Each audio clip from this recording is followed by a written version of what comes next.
Welcome to Jersey's Best Podcast, a weekly deep dive into everything that makes New Jersey spectacular, bizarre, beautiful, sometimes annoying, but always the best. My name is Jeremy Schneider. I'm a food and culture reporter for NJ.com and the Star Ledger, and I'm also your host. As always, you can send episode suggestions, guest ideas, and questions our way at jerseysbestpodcast@gmail.com and follow us at Jersey's Best Podcast on Instagram, TikTok, Threads, and Blue Sky. We're posting memes, podcast clips, all that fun stuff. Give us a follow. This week's edition of Jersey's Best Podcast is the latest installment in a series of episodes deep diving on cities and towns around New Jersey, taking a closer look at the culture and history of these beloved places and analyzing why they matter so much to the Garden State in general. The next city we're breaking down is the second largest in the state by population and arguably the hottest city in New Jersey for food, culture, real estate, and more. Jersey City. The county seat of Hudson County was once squarely in the shadow of Hoboken, its mile-square neighbor to the northeast, but in the past decade plus, Jersey City has gone from afterthought to cultural epicenter. The city's proximity to Lower Manhattan has created a wave of development. That wave brought with it some of the best restaurants, bars, concert venues, and parks in the state. Razzo was once proclaimed by New York Times to have the best pizza in New York. White Eagle Hall has emerged as one of the best concert venues in the state, regularly booking top musical acts. Once nicknamed Needle Park for the amount of drug use in the park, Hamilton Park now boasts farmers markets, basketball leagues, and more, and is one of the most coveted neighborhoods in the state. But the wave of development has also brought soaring rents. At one point, the city had the highest rent in the country.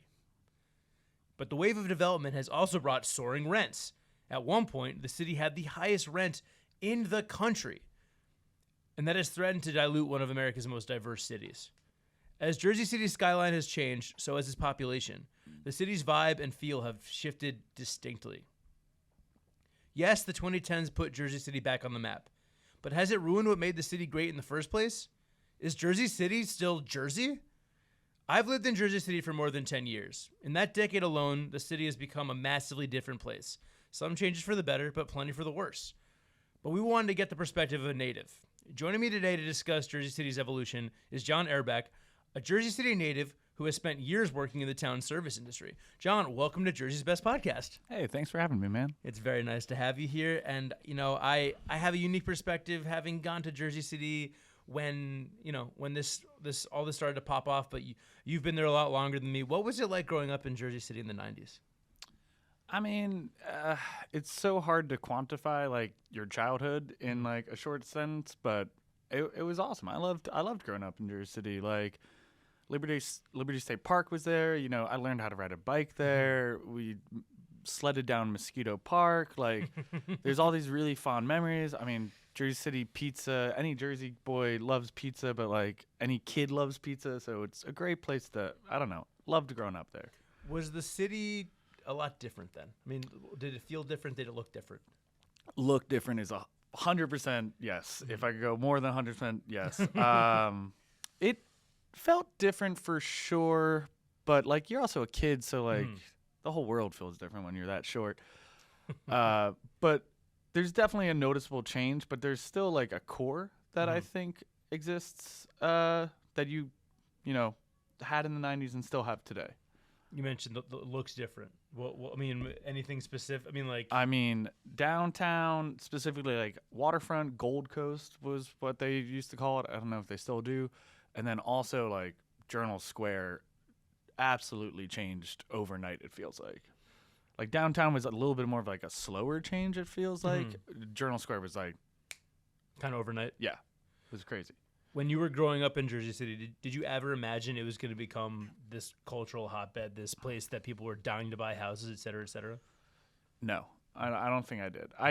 It's not like I felt ashamed from being Jersey City. Like, that's not what I mean by it. But, like, it just always had that, like, little brother, little sibling kind of energy to New York. So it just always felt like the gravity was so centered around New York that anything that would try to land in Jersey City would just eventually get pulled to New York. So seeing it kind of like switch around, like, you know, people from New York are moving to Jersey City now, and that's like a really crazy switch to me, at least. I'm sure people always did it, but like in the regards of they're moving now because they want to be there, not because they're getting pushed out of the city and just happen to be the next city over. That's interesting. And I mean, New York, I feel like if you talk about Jersey City, you have to talk about New York because it has been such a defining characteristic. That proximity, people wanted to be close to the city, but not in the city. It's part of the reason I moved there. I love New Jersey, obviously, but I like spending time in New York, and I saw Jersey City as an opportunity to kind of have the best of both worlds. You know, I was in Jersey, but could pop over to New York if I wanted to. But before we get too deep into this, let's run through a little bit of history about how we got here. Jersey City came under English control in 1664. Yeah, we're taking all the way back there. And it was incorporated in 1838. In 1804, Alexander Hamilton, ever heard of him, created the Associates of the Jersey Company, which laid the groundwork for modern Jersey City through private development. He once said, "One day a great city shall rise on the western banks of the Hudson River." Turns out he was right. Jersey City, baby. He also got killed on the western banks of the Hudson River. Just want to throw it that out there. You know, it's funny you'd say that because that has come up on this podcast before, and we made fun of Hamilton, the musical, and they didn't like that. And we were not throwing shade at Hamilton. It's just, it happened. Jersey City also played a major role in the Underground Railroad. It's estimated that more than 60,000 former slaves traveled through Jersey City on their way to freedom, including some that decided to stay there and make it their home. Jersey City's association with trains goes way deeper than the Path people. It's always been this way, actually. By the late 1880s, 3 passenger railroad terminals opened in Jersey City: Pavonia Terminal, Exchange Place, and Communipaw. It made Jersey City a terminus for the nation's railroad system. Roughly two-thirds of immigrants processed. No, let me just start this one over. But you can't talk about Jersey City without talking about immigrants. It's an immigrant city, and it always has been. Roughly two-thirds of immigrants processed at Ellis Island entering the United States through. Roughly two-thirds of immigrants processed at Ellis Island entered the United States through Communipaw Terminal, and many of them settled in Jersey City. The city earned the nickname the Golden Door, a reference to a line in the poem on the Statue of Liberty. It's not a nickname you hear too often anymore, though there was a flavor at Ample Hills ice cream called Golden Door, and now it's the name of a dispensary in Journal Square.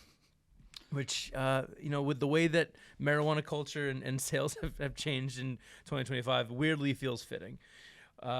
German, Russian, Polish, Scottish, Irish, and Italian immigrants settled in local tenements and found work at local docks, railroads, and companies, really seeding the groundwork for Jersey City to become the diverse place it is today.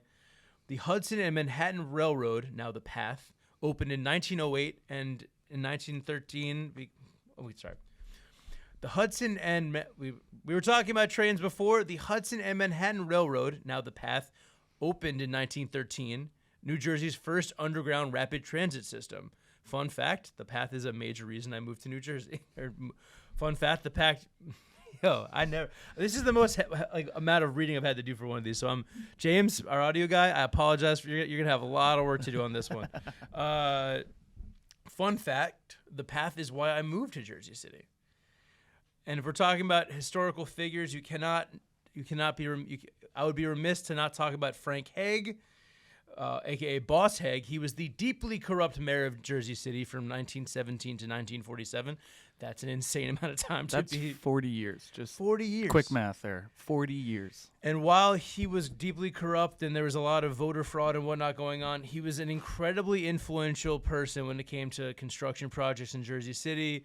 He helped build Journal Square and its theaters, which we were going to talk about. He helped build the Holland Tunnel, Route 139, the Pulaski Skyway, the Harborside Terminal, the Jersey City Armory, Roosevelt Stadium, and more. You cannot talk about Jersey City without talking about this guy. But the 1970s saw a serious decline for Jersey City. The 1970s were a time of urban decline triggered by deindustrialization. From 1975 to 1982, the city lost 5,000 jobs. Many businesses relocated or declared bankruptcy, and this led to many of the city's wealthy residents leaving for the suburbs due to crime, unrest, corruption, and economic hardship. From 1950 From 1950 to 1980, Jersey City lost 75,000 residents, which is just, I mean, it sounds like a big number, but I mean, obviously we weren't around for that. But I mean, it must have been so wild to be in Jersey City when that was happening. 75,000. If I remember the last census data, we're at 300,000. So that's doing quick math. A quarter of the current population left. That's a fuck ton. Sorry, I had to get over the curse bump there. Yeah. No, and we're going to talk about population a lot because it's a factor in 2025. But a renaissance began in the 1980s. The restoration of brownstones in Paulus Hook, Van Voor's Park, Hamilton Park, Harsmus Cove. I always struggle to pronounce that one. And Bergen Hill, plus a bunch of artists moving into the Warehouse District, which became the Powerhouse Arts District. The development of the waterfront, previously occupied by railroads, factories, and warehouses, started to spark an economic rebirth. High-rises increased the population and led to the development of Exchange Place, which came to be known as Wall Street West, one of the largest financial centers in the United States. Wall Street West. And it's, I mean, one of my favorite parts of Jersey City is that waterfront, and partially because the New Jersey Department of Environmental Protection has mandated since 1988 that the developers building along the waterfront Hudson County preserve and develop the Hudson River Walkway, the Hudson River Waterfront Walkway. By the 1980s, ferry service to New York was restored, and the Hudson-Bergen Light Rail was built, a massive, massive project that has further established the mobility in that area. But let's talk about the present day, because we talked about the decline, we talked about the Renaissance. What about now? From 2010 to 2014, Jersey City's population increased 5.9%, the biggest increase of any municipality in New Jersey during that span. Some of the best restaurants in the state came to Jersey City during that time, namely Razza, the pizzeria across from City Hall that has earned massive acclaim, but it's not just that. It seems like more and more restaurants are popping up there every day. We're going to talk about that. White Eagle Hall, one of the most significant concert venues in the state, and White Eagle Hall, one of the most significant concert venues in the state, opened a few years ago, and the Lowe's Jersey City Theater. And the Lowe's Jersey Theater is set to reopen next year, which is very exciting. I know you have memories of that spot. So do I. Newark Avenue, one of the state's busiest downtown stretches, tons of bars and restaurants down along Restaurant Row. But it's also becoming much more expensive. In June of 2022, Jersey City was the most expensive city to rent in the country. As of 2025, it's dropped to number 3 in the country. Not that much. John, this city has seen a lot of change. It's still a great city. We did not come here to just bash Jersey City, but you know, I've noticed a lot of change just in the time I've been there. I can imagine it's especially jarring for you. What is it like for you to see Jersey City now compared to what it was when you were growing up there? I mean, I think this with like most cities, and I've thought about this a lot just because the past 20 years of like the reurbanization of like population, you know, the influx, gentrification, any of those words you want to use. And it's like cities by nature change. I hate when people complain about change in a city. It's the style of change that you want to kind of push or hope for is maybe a way to put it. So like Jersey City's changed a lot. I mean, the whole downtown with the Gold Coast, you bring in that Wall Street energy, you bring in that money, and that kind of just bleeds back out into the city. And then there's also other weirder things that like I think about how downtown basically consolidated a lot of the liquor license in all of Jersey City.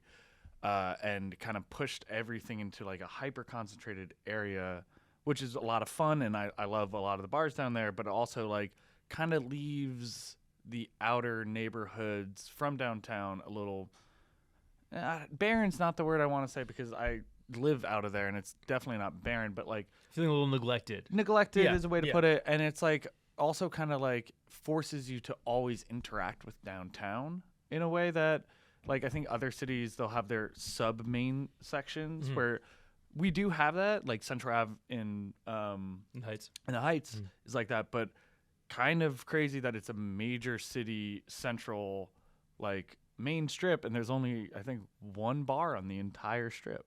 Like, and I I'm not advocating bars fucking everywhere, but like I am. Come on, more. Just as like an example of like how much I can think growing up, there was a bars that I remember, and then they got sold or ran out, and then someone bought the liquor license and moved to downtown, and that's why we have that strip that's like a lot of fun to go out on. So it's like pros and cons. So the change is always going to happen. But how it happens is kind of where you get into that minutia of like, is this good or is this bad? Or is it, chaotic good or chaotic bad? Like all that like flowchart stuff. It is. Jersey City is famously one of the most diverse cities in the country. And that was an appeal to me when I moved there. It wasn't just the path. It wasn't just the proximity to New York or Hoboken. I thought when I moved to Jersey City, I was going to be hanging out in Hoboken a lot. And then I spent one night in Hoboken, and I was like, you know what? This is fine, but Jersey City's cooler. And it's like a melting pot. It's kind of symbolic of New Jersey as a whole because we are such a diverse state. A massive, massive Indian population, making India Square one of the coolest neighborhoods in New Jersey. Amazing Indian food. Shout out Rizoy. Dude, Rizoy is one of my favorites. Swadesh is fire as well. But I do feel like it's getting less diverse, and it becomes this slippery slope thing where it's like, yes, you want to invite people into your city, and like I'm not from Jersey City. I would never pretend to be from Jersey City, but it does feel like home now. I've been there long enough. I've lived in Journal Square. I've lived in McGinley Square. I've lived downtown. I've lived in Hamilton Park, which is one of the hottest neighborhoods in the city. I live in the Heights now. And I'm always happy when people give Jersey City a chance. I'm always happy when people come there like, oh, like I like it, but it does feel like it's getting less diverse. I knew that that things were changing. I was down in Bergen Lafayette the other day on a run, and I saw a younger white family pushing a stroller in a neighborhood where I hadn't really seen white people before. And this is also, as a white person coming into a city like this and living in neighborhoods where white people weren't as prominent, I try to be aware of it. And for me, I just really want to be respectful of the culture of the city. And I feel like you can tell when people come into Jersey City and just treat it as like a launching pad for getting into New York, or like it's a pied-à-terre or whatever. And then you see people actually engaging in the culture and the community. Yeah, I think you actually boiled down what I just said way better than I did, so thank you for that. Hey man, teamwork makes the dream work. Yeah, but you were talking about like people just use it as a launching pad, but also the thing I think I love about Jersey City is that we're the most diverse city in the United States. We are a city built upon immigration, Ellis Island, as you said in the intro. Like, if you're not going into Manhattan or New England, even some New England spots, you are getting off of Ellis Island, immediately setting foot in Jersey City. And by nature, people set foot and you're like, yeah, I'll just stay here kind of thing. But I think that is one of our assets in terms of, like, we're pretty down to be welcoming to people coming in. Like, just like, yeah, we enjoy the city, you enjoy the city. And we like that, especially when you're enjoying the city. And as you said, we're not using it as like a launch pad to just be in New York and just pay cheaper rent, but your cheaper rent is actually more expensive rent for us. So, you're knocking that up a little bit. But I lost the thread on that. Well, one thing, and we talk about, we're going to talk about the high rises. And whether it's along the water, whether it's in Journal Square now, which looks completely different than when I lived there. I was coming up Bergen Ave the other day, and I was like, wow, I don't remember this neighborhood being this shady, like not shady, like in a bad way, like having this much shade. And then I realized it was one of the giant skyscrapers. Oh, yeah. You get that. You definitely get that, like, we're in a skyscraper alley kind of like cold wind tunnel vibe going on down there now. It feels kind of sterile. It like one reason. Yeah. It's a development is kind of how I look at it now, because everything that is being put in there is getting put in the new building. So as opposed to an organic, like a shop going out of business and a new shop going in, it's a new shop that the developers are like, we want this kind of shop here. And I think that's when you get those sterile environments. Like, I think of any major city with a downtown financial district that's non-residential, you're kind of just walking around and you're like, who actually go to these places? And it's crazy, though. You walk a few blocks away, you're in Newark Avenue where all the Indian restaurants are, and it's just like switches out of it so quickly. My mom, though, I will say, always said she never believes Journal Square will be developed fully. Why is that? It's kind of just a shitty area by the nature of how transportation focused it is. Mm-hmm. And, again, if you go to any other city, kind of the areas around the train stations are always like kind of funky, kind of weird, like They're transient. Yeah, transient. Mm-hmm. And so it's very interesting because like now it's like it's fully developed, or maybe not fully developed, but like, it's really strongly developed there, but it still has that Journal Square vibe for some reason that I don't know if like you'll ever be able to kind of take it out of that, because the pass station's always going to be there. The bus terminal's probably always going to be there. Hopefully. I know now I got to start like, I'm like, they'll always be there. I'm like, I should probably start taking photos of places just in case. Like, but yeah, Journal Square is so funky in that regard because talk about a launch pad just to get in the city. I feel like so many of those people living in Journal Square who, the Kushner freaking things, they just probably go downstairs into the pass station, go to New York. Like, I don't know how many people in those buildings are going downtown. Maybe they are, maybe they aren't, but I just feel like that's what those buildings were specifically built for. It feels very much like a plant a neighborhood type thing. Yeah. Like, you're not actually you're putting up all these units and you're increasing the capacity in this city, but are you doing it in a logical way, in a sustainable way? Yeah. Because I mean, I feel like you also those places aren't cheap. Like what? No. I've never even thought about looking. I mean, I've moved in Jersey City several times, and I haven't even thought about looking at one of those buildings. I just know I can't afford it. Yeah, it's like it's literally an ivory tower, so like maybe too much of a nail on the or hammer on the nail, but it's definitely for me. Someone who grew up in Jersey City, I'm like, yeah, no, that's not in my cards. First of all, also never want to live in a building like that, but that's me personally.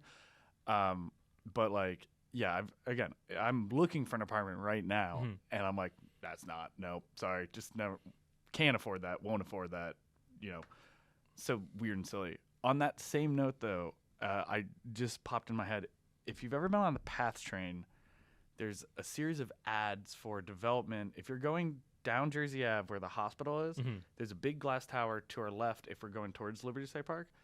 Next time you're on the subway, I think it's called Regent something. Maybe I'm wrong. 33 Regent? I think it might be that one. Look at the photos because I find them super funny to me because they have photoshopped the skyline out, the Jersey City skyline. So it's the building and then it's New York skyline. So I feel like they're implying they have New York skyline. And then also, since it's glass, one of the photos, they photoshopped in a reflection that made it look like that way's facing Liberty State Park, but that way's facing the hospital. And there's as scenic. There's one other one. There's three of them, and all of them have these like weird misgivings about where this building is in downtown. And I'm just like, it's still a lovely property. You get a view of like a great view. It just feels like it's trying so hard to be like 5 blocks closer to the water than it is. It's like we're really a borough of New York. Like Are you 6th borough? Yeah, I hate. I mean, what's funny is I hate, on the record, I hate the 6th borough. The 6th borough. Yeah, I feel like people say that about Jersey City. They say that about Hoboken sometimes. And no, you can say that about Hoboken. I don't care about that. But that has to bigger. I mean, you have all these New York things coming to Jersey City. These restaurants that start in New York and then come to Jersey. Then you have Dead Rabbit's about to move in downtown Jersey Yeah, City. that's and it's going where Talde used to be, right? Yeah, that's so emblematic. I feel like, yeah, I remember this boom of New York restaurants and bars and whatnot coming to Jersey City. Like, oh, this is the next move, and I mean sometimes it works. I mean, Talde was really good for a while, and I'm a big fan of Domo Domo and Ondo. Like, is Ondo? Ondo's same group, and then BRBQ in Journal Square. I've never actually gone to Domo Domo, but I know they're a New York company. But shout out Ondo's lunchbox deal. You mentioned we talked about this. I will ride or die on that. Yeah. But yeah, I think the issue with the 6th borough question for me is that it's for so long New York shunned us. And now that like Manhattan has just become like inaccessible to anyone without like private money or like some type of like real dough, it's the New York area kind of co-opting Jersey City now, because they're like, oh, well, we have to, you know, it's cool and it's fine. Like, we're moving out there, so we need to like bring it into the fold. And kind of as someone who's like been shunned by New Yorkers, like not actually shunned, but you know, you get that like side comment, oh, you're from Jersey, or, you know, something like that. I'm just like, no, we're our own thing. And I think Jersey City also does a decent job, while we are in ways mini New York in certain regards, like just by the nature of how, as I said, the gravitational pull of New York, like people commute from Pennsylvania to New York, and that always blows my mind. But that's like, crazy. We're right next to it. But I think we do a decent job of holding on to that Jersey City, like je ne sais quoi, whatever, like the juice, the mojo that we have. And for me, I think that lies in our community. As you know, all strengths should lie in all communities. And this is not saying that New York does not have good communities. Different community. It's a different community. I think Jersey City has a little bit more of, you know what your neighbor's up to, in the regard of not being a nosy neighbor, but like you kind of just talk to your neighbors. Like I think of an example: a bartender downtown got his dog stolen. Shouts to Jesse. Yeah, I don't know if he wants to use the name, so that's all right. We'll cut that out. Never mind. Yeah. Well, you know, No. maybe he likes it, maybe he don't. Yeah. And I would say within an hour, every single person between a certain age in Jersey City knew this dog was missing. And that's just like, and they found the dog. Shout out to that too. That was really, really cool. I don't know if like that was the grassroots side, or, you know, there was like a videotape, so I don't know if the cops ended up finding him, but like just that, like everyone was like, let's go. Like, let's find this dog right now. And, you know, that's kind of, I think you'd get that in Brooklyn, but you wouldn't get it on the broad spectrum that I feel like you get it in Jersey City. And that's also the perks of it being a smaller city. You know, it's 300,000-ish. So, you know, it's just a little more tight-knit. That being said, you also get that high school stuff where you just know everyone's business, even if you don't want to. It is a fishbowl. That is, well, Jersey City might be the second biggest city in New Jersey, and I mean, Philip was talking about it, talking it up like it would become the biggest. It feels real small when you live there, as long as we've lived there. Yeah, and I think that's also what I was saying earlier about, like, you get funneled to downtown. So even if you're from Bergen Lafayette, if you're from the Heights, if you're from West Side, not every day of the week, but like if you're of a certain age, if you're single, you're going downtown. So, you know, you end up seeing X, you know, person X, person Y, person Z, and, you know, you make some good friends that way. But also, if you don't want to see them, you know, let's say you're at Pet Shop and they're up the street at or when Barcade was open, like, you're definitely going to see them walk by the window or stuff like that. It is a hard place to hide. And you talk about downtown a lot. And I when I was talking to you before the podcast, I mentioned neighborhoods in downtown, and you kind of scoffed at it. I mean, when I think of, as someone who's only been here for 10 years, I think about, you know, Hamilton Park being a distinct neighborhood to Van Voorst Park being a distinct neighborhood to Exchange Place to Paulus Hook, blah blah blah. I mean, were these neighborhoods that people were like hanging out in a lot when you were coming up in Jersey City? Like, so, were they as, because like it's wild to me that Hamilton Park used to be Needle Park, and now it has dog parks and farmers markets and a very cool basketball league that I love going to. It's these incredibly safe neighborhoods. I mean, like, at least that's their perception. Were they always like these hotbeds, these safe spaces? So I think I'm of the age where I am at the very beginning of the change. I don't think I was ever there for, I don't want to call them the bad times, the rough times, something in that ballpark. But that's also a lot of cities at that time. I had the, you know, white flight, all that stuff. So I do remember it being rough and having the perception of being rough. But there's also kind of this thing where, I don't know if there's other, like, you just don't fuck with kids. So, like, you don't notice that as much because, like, it's just like an unspoken rule. Just like, yeah, he's a kid. Just like, you know, go annoy someone else or something like that.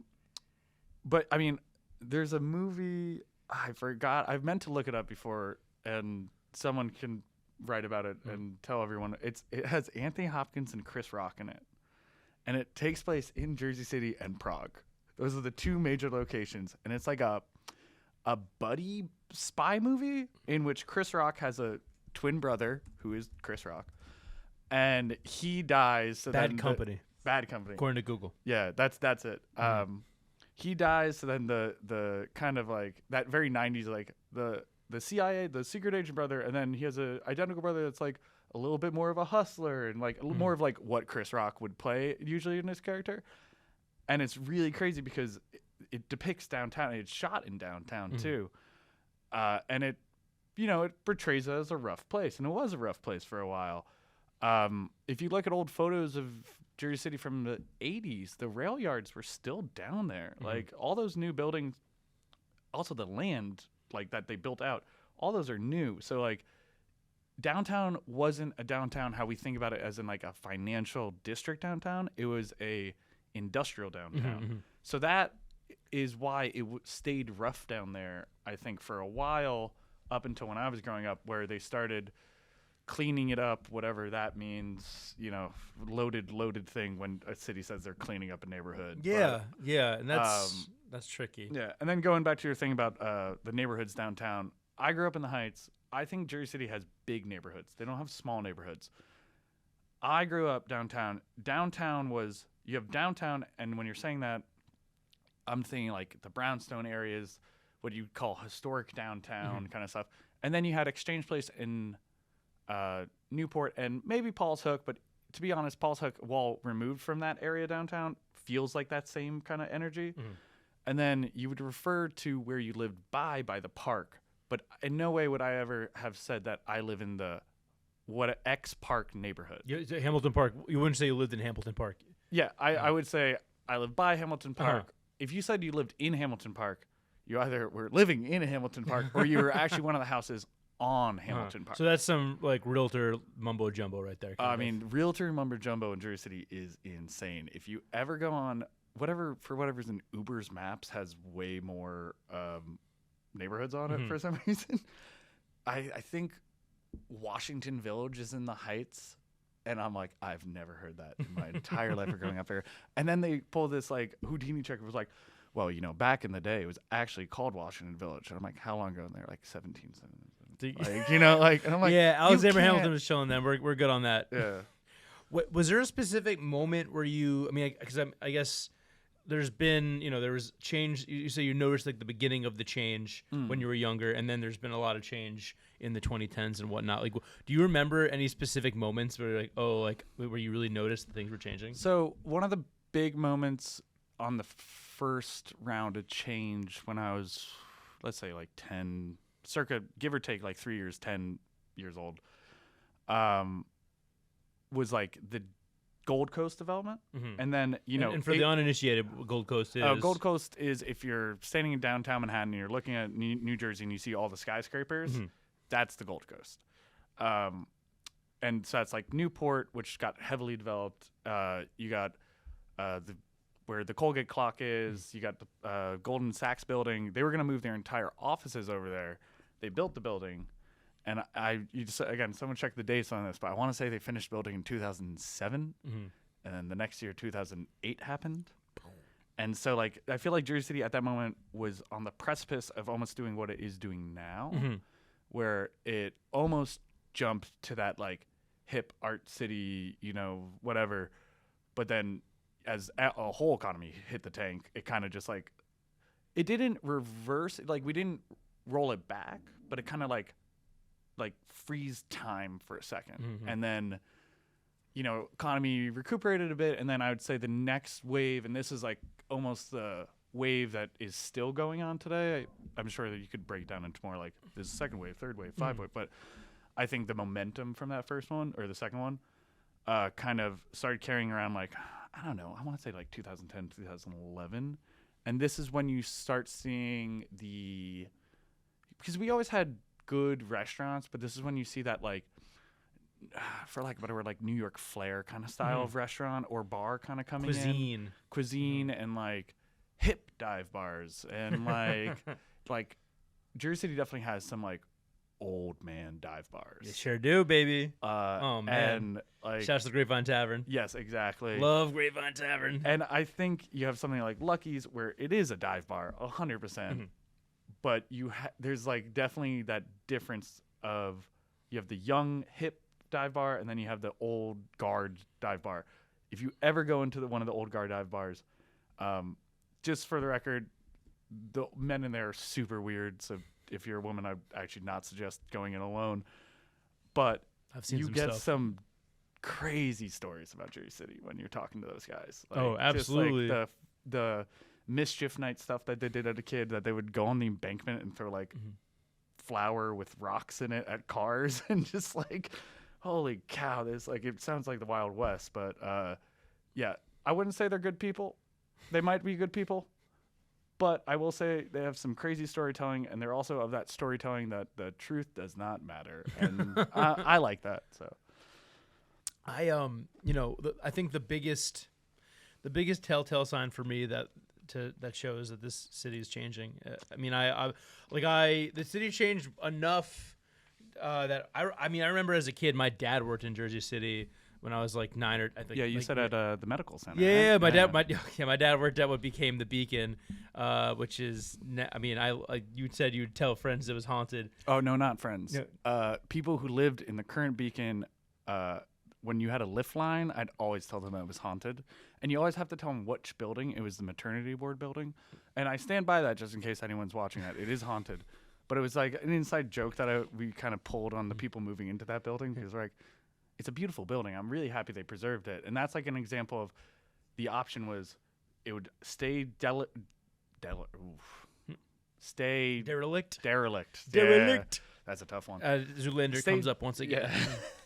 It would either stay derelict, and then they would have to knock it down, or you put apartments in it, and you get to save a really beautiful Art Deco building. It's gorgeous. So like, but also I'm gonna tell it's haunted because it's just fun to do that. So my first apartment in Jersey City was in McGinley Square, which is not far from the Beacon. The Beacon, for the uninitiated, was a medical center. It's was a giant complex. Yeah, massive Art Deco complex. I don't think I've seen a bigger hospital in my life, to be perfectly honest. Like, and it's kind of symbolic that a building that was once a hospital where people were born and people died is now a place where people are just living in Jersey City. And my apartment being right by there, we would take Ubers or Lyfts or whatever past it, and every time it felt, I guess it just kind of I don't know if it just opened or they just had a grand opening or something, but every time we drove by, our Uber driver would be like, man, like that used to be a medical center. There's definitely that place is definitely haunted. And I was like, yep, it's definitely haunted. But every neighborhood, we talk about the neighborhoods I've lived in. Every neighborhood I've lived in since moving to Jersey City, McGinley Square, Journal Square, and now the Heights, McGinley Square was not a fancy place when I moved there in 2014. I was paying $1,200 a month for a 2-bed with a friend, and now there are luxury condos there. Now, there used to be 2 gas stations right by my apartment on Courthouse Place, and it was kind of a janky neighborhood that lived and died with when the courthouse was open or closed. And they built 2 luxury buildings there. My mom, actually, we would drive by that all the time, and my mom is like, I feel like they're not telling the people that are living in that building that a gas station used to be there. What's that smell? Because they were functioning when I was a kid, and then they were abandoned for a while, and I just feel like, I'm sure the EPA comes in and is like, you got to shut this down correctly. But like, I mean, burying that gas tank. There's this other like element of Hudson County in general, but Jersey City, and you were talking about like with Mayor Haig, we're like, yeah, the EPA probably came in, they told someone to do it, and then someone slipped them a 5. Like, I mean, probably not that little, but like, there's all these things in your city. Like, why didn't that happen? Or why did that take so long? And you're just like, oh, the developer was like paying someone, like it was their business to make the business go along because you just kept paying the person over and over. Looking at these buildings, it's not bad. Like people, it's this that like finding that happy medium of a city getting nice but not too nice. Nice enough that we're attracting some more people, maybe some more affluent people, but also not having it so that someone who grew up in the Heights You were telling me that when you're looking for apartments, you might have been priced out of the Heights. Yeah, I mean, my rent got raised by $400, and I love everyone's immediate question is that legal? And trust me, I did a deep dive. It is legal, and also anyone who's living in Jersey City, it is legal if you live in I believe it's 5 or less units, or maybe it's 4 or less units. You're not rent stabilized in that. The rent control laws don't apply. And also if it's built, I believe 1988.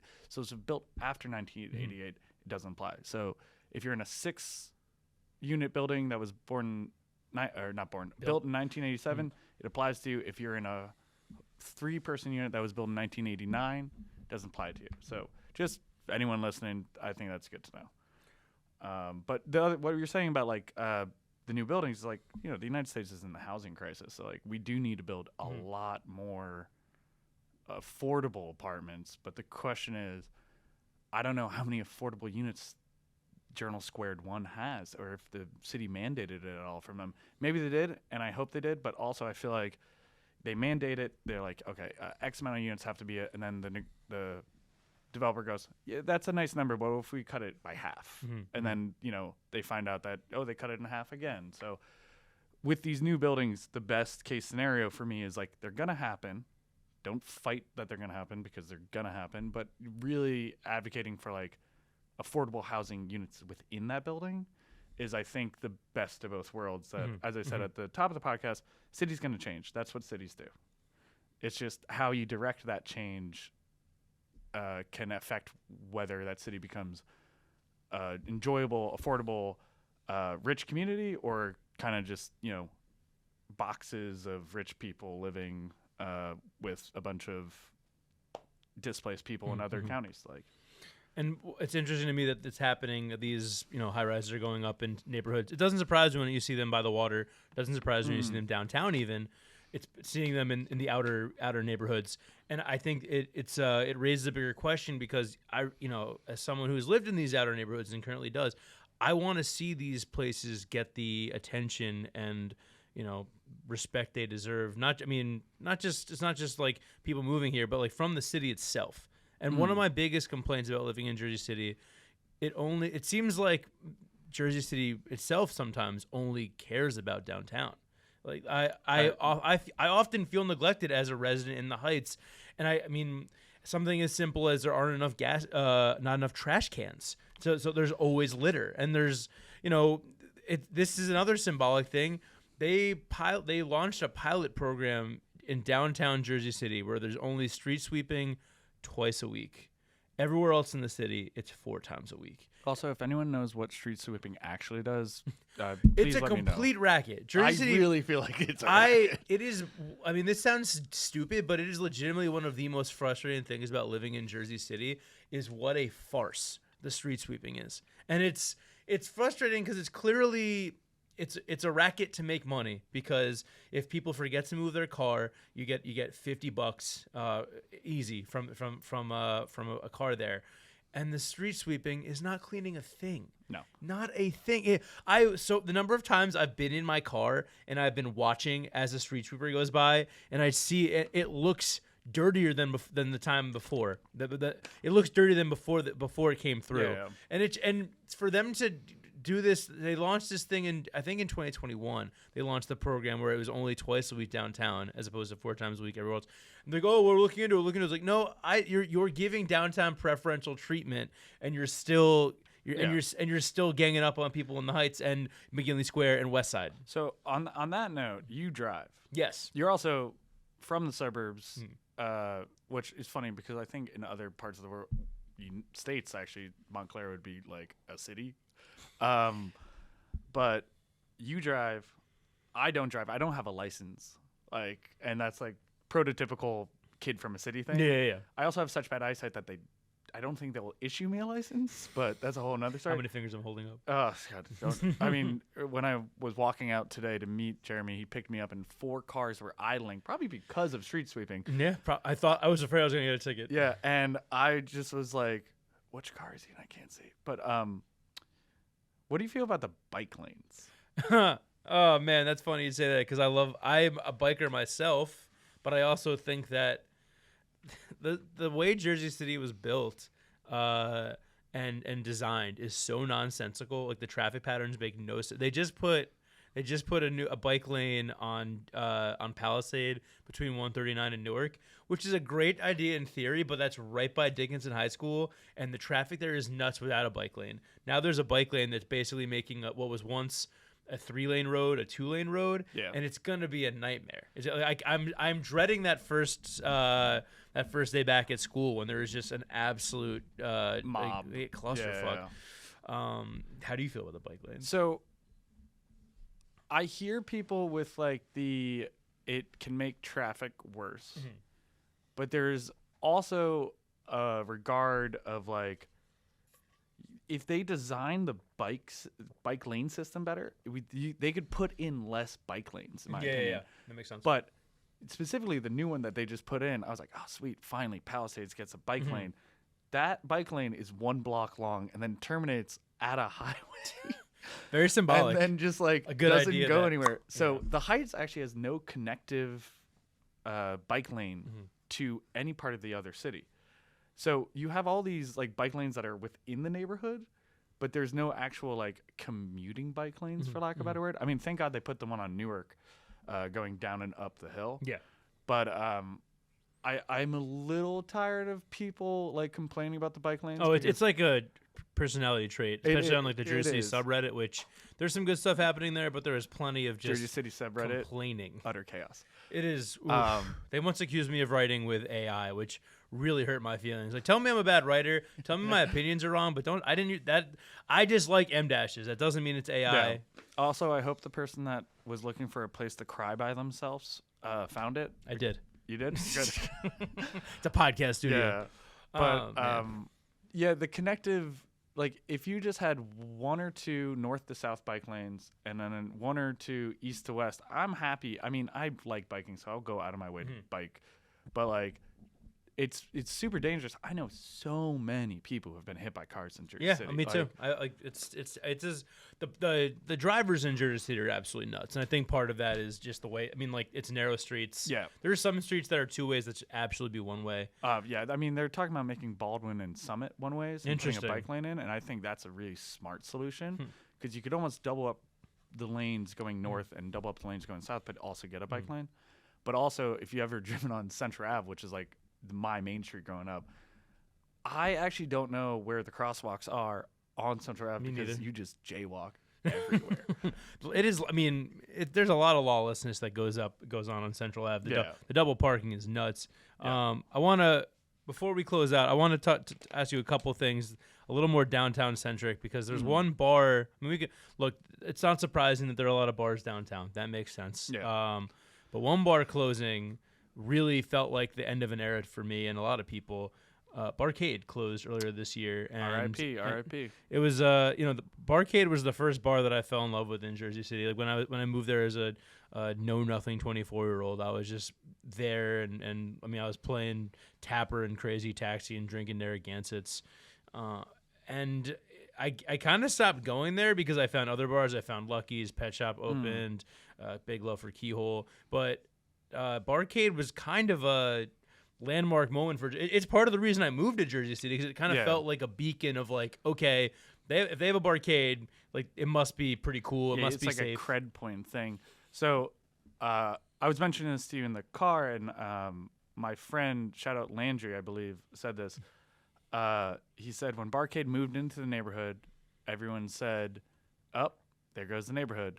And then when Barcade announced that they were leaving the neighborhood, everyone then went, "Up, there goes the neighborhood." And that's like almost the best way to kind of describe that ascension or the track that Jersey City's on, that Barcade was viewed as a piece of gentrification when it first came in. And now that it's leaving, and also, we made it our own kind of thing. But it's also like, if they're getting priced out now, what's the next thing that's going to come in? I mean, we have a Shake Shack now. Like Jersey City very famously did not have a lot of chains downtown. Downtown wouldn't allow them in.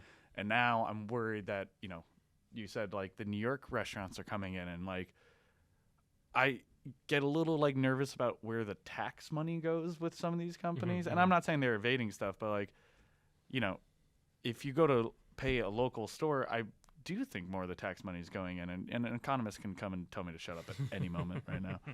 But yeah, it's just like really tough that you have all this change happening, and you just kind of sometimes feel powerless to do anything but vote, for the record. But yeah, just like sad to see something like that go, because as I said, the thing about Jersey City is like we take something and we kind of make it ours in a way.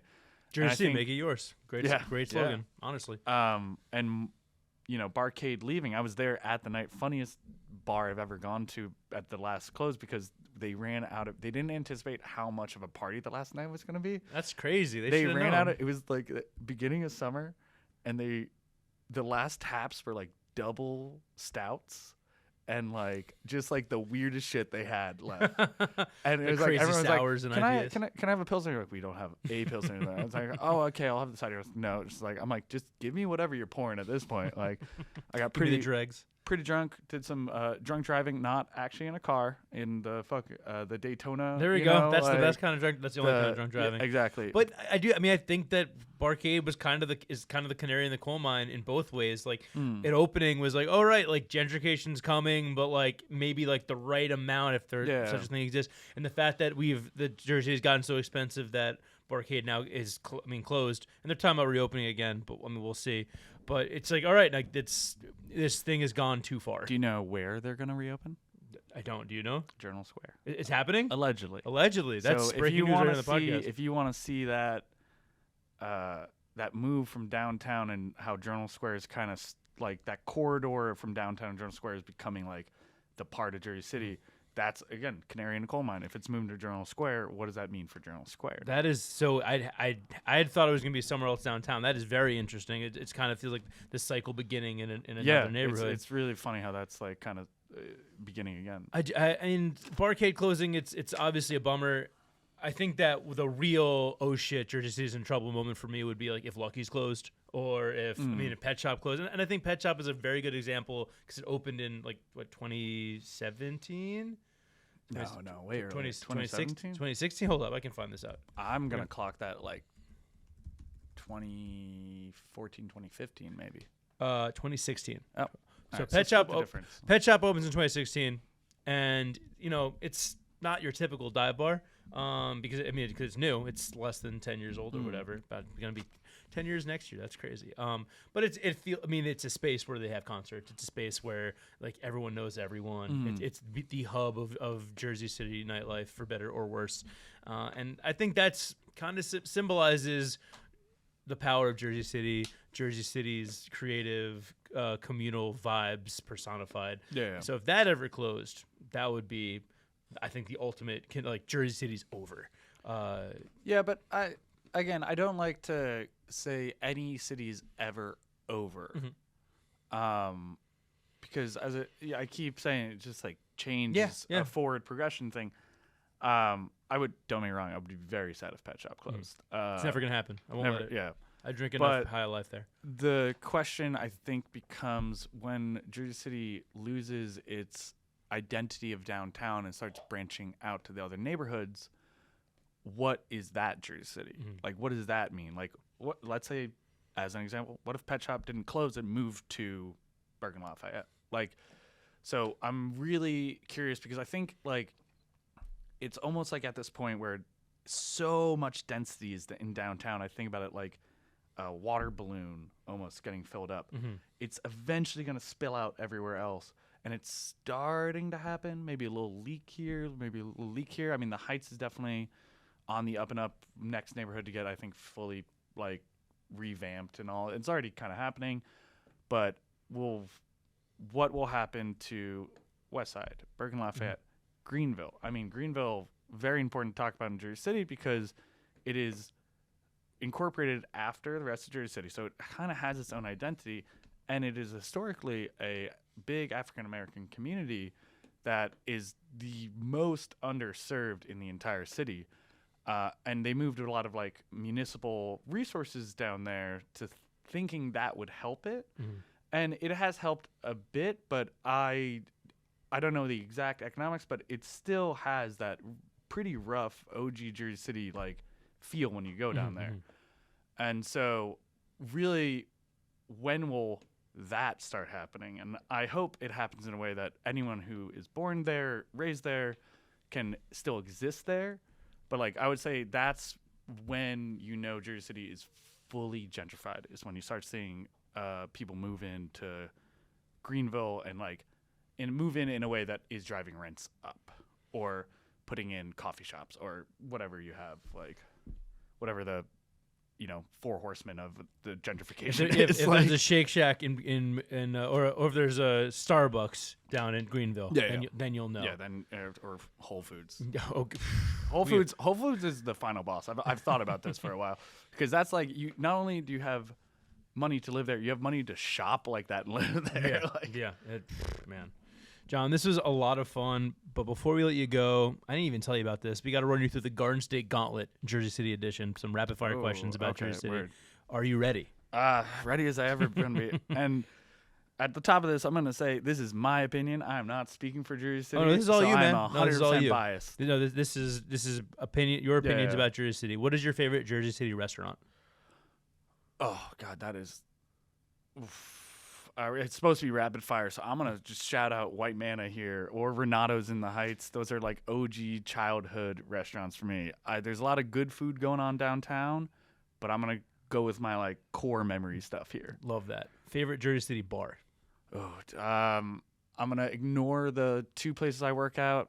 Shout out Doughboy and Jane Doe. Great They're bars. fantastic bars, but I'm gonna give it to Lo-Fi, the Alps, or the Archer. Three-way tie. I can't pick my favorite children. What shuttered Jersey City bar or restaurant do you miss the most?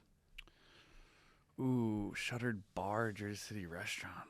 Oh man, there's been maybe too many for me to pick from.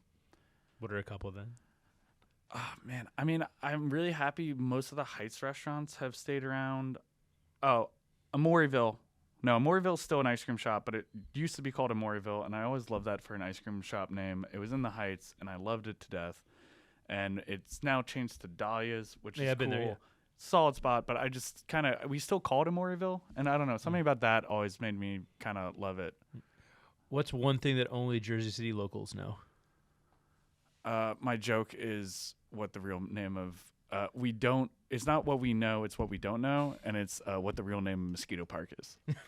I've learned it, but like I actually every now and then forget what it's actually called. So like it's more of a matter of like, if you call it the real name, instant oh, you're not from here at all. I think I know what it is, and I don't want to say it now because I don't want to lose the cred. Yeah, but for me, I would say that's or how to get into the Bergen Arches.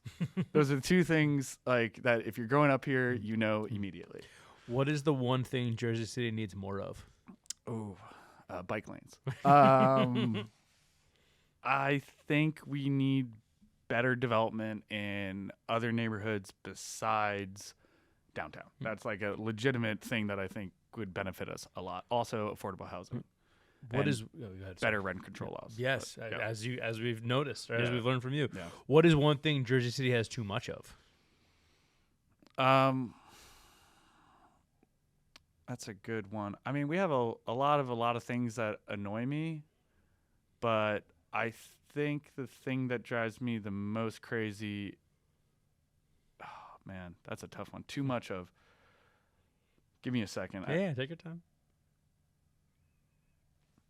I think we have too many people moving into neighborhoods. This is really turning into a hit session for me, so I apologize. I'm but enjoying too many it. people moving into neighborhoods and complaining that there's not good restaurants. There are good restaurants in every single neighborhood in Jersey City, and just because they don't have a bar that can make you a good Negroni, you know who the type of person you are, like, you should stop complaining about it and start going to those weird places, because those people in those places are really nice, and they will talk to you, and if you don't know what their cuisine is, they will give you something that they know you like. They won't play a trick on you where they give you something weird. They'll be like, let's start with this, and maybe eventually you get that, So that would be my, like, too much complaining about your neighborhood not being downtown. You know what I mean? That's really well said. And I think that one of the keys to, not to sidetrack the gauntlet, just one of the keys to being a good Jersey City resident, if you're not from there, is just kind of being respectful and realizing, like, hey, this isn't just some city that, like, came to be in 2010. Like this place has a history, this place has culture, and not every spot needs to be Porta. Not every spot needs to be an Italian restaurant. I mean, like if you're not going to the Indian restaurants in Jersey City, you're completely missing the point. If you're not checking out, like, I mean, the places that have been here forever, the places that haven't been gentrified or whatever, just be respectful of the culture. Like, I think that has served me well. Like, I don't pretend to be from Jersey City. I know that I am, like, I'm a gentrifier. I know I am. And I think the best way to do that is to still appreciate the culture of the city and not try to change things. Going back, favorite restaurant also, Roomba Cafe. Oh, I was going to say, right? Roomba Cafe. I totally slipped my mind, and I'm not going to lie, it's kind of because we'd go there when we hang out with our buddy who lived right across the park in Union City. And that part of like Jersey City is just like, it definitely is Jersey City, but it's like so Union City like that I was like, oh fuck, that's in Jersey City too. Like, what is your favorite Jersey City memory? So many memories. As I said, I was fortunate to have like a really enjoyable childhood in the city, but I mean, probably there's like a few. One will just be sledding in Mosquito Park. Best hill is sledding, most fun. And also, we went this year as adults, and we had just as much fun. We all lost our phone in the snow, and we all found this phone in the snow. And then also, I'd play bocce a lot in the summer because I learned how to play bocce from these like old Italian people that used to play it in Persian Field. And I want to say, when was the eclipse? 2 years ago? Yeah. I organized the bocce game for the eclipse. Was it in Pershing or was it at No, Riverview? it was in Riverview. Yeah, I got that bocce court now. Yeah, and I play there all the time. Always willing to teach people. If you ever see someone that looks like me, just come up and ask. But I got a big group of people together with some other friends, and we just had like such a fun day playing bocce, and it was just like people just kind of drifted in. People would just see us that we knew, and they just like we kind of snowballed into this big crew. And I feel like that just is like quintessential Jersey City, that you just like you started doing something on a funny day and doing this casual thing, and then all of a sudden you just like get all your friends that you didn't even know were out and about that day just kind of gravitating in towards this nice, fun thing to do. That's a beautiful, beautiful way to end this, man. John, thank you so much for joining us. Thank you to our audio producer, James Shapiro, our video producer, Dwayne Uzaro, and our executive producer, Bobby Olivier. Thank you to Schmutzadellas for our theme song. If you have questions, episode ideas, guest suggestions, anything like that, thoughts, whatever, please email us at jerseysbestpodcast@gmail.com. Remember to like, subscribe, leave us a review wherever you get your podcasts. We are still a new podcast. I read every review, and I listen. Someone said I mumble. Someone said I mumble. I'm trying to talk more clearly. I appreciate the feedback. I'm really sorry. And please consider subscribing to NJ.com. There's a link in the episode notes. New Jersey needs high-quality journalism, and our journalists need you. Tune in again next week for the latest episode of Jersey's Best Podcast. And remember, Jersey forever.